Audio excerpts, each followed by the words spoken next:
छत्तीसगढ़ी मनोरंजन। दोस्तों, सबसे पहले चैनल को सब्सक्राइब कीजिए और घंटी का निशान को भी क्लिक कर लें।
सावन के झड़ी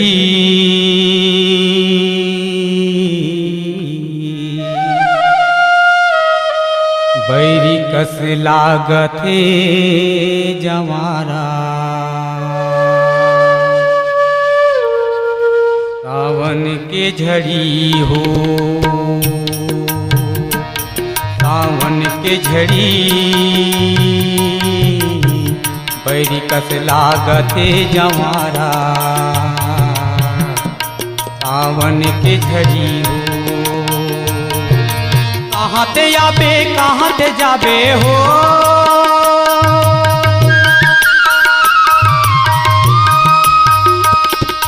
कहाँ ते आबे कहाँ ते जाबे नहीं है रे ठिकाना रे। सावन के झड़ी बैरी कस लागथे जवारा।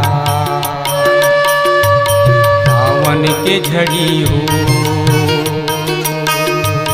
सावन के झड़ी बैरी कस लागथे जवारा। सावन के झड़ी हो,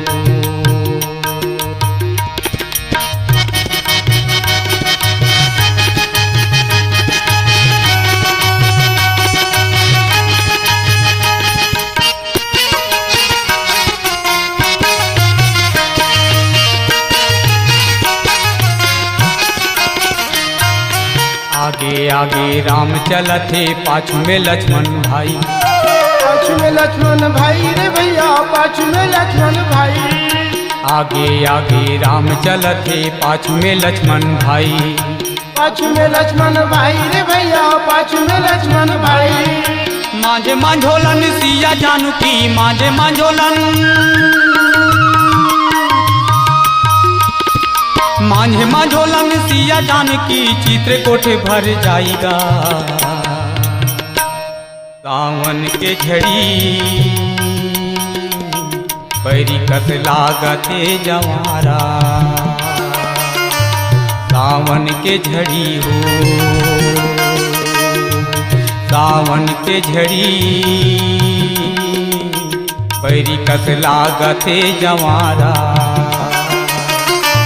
सावन के झड़ी हो,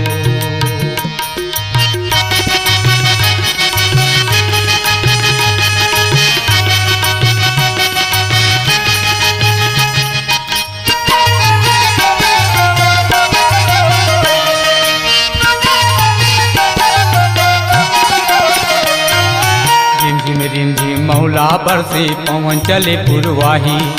पवन चले पुरवाही रे भैया, पवन चले पुरवाही। रिमझिम मौला बरसे पवन चले पुरवाही। पवन चले पुरवाही रे भैया, पवन चले पुरवाही। कौने ब्रिज पर ठाड़े होई है, कौने ब्रिज पर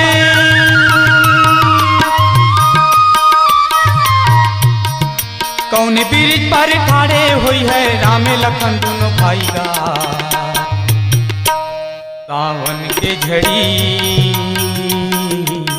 बैरी कस लागथे जवारा। सावन के झड़ी हो, सावन के झड़ी पैरी कस लागते जमारा सावन के झड़ी हो सावन के झड़ी हो सावन के झड़ी हो सावन के झड़ी हो सावन के झड़ी हो सावन के झड़ी हो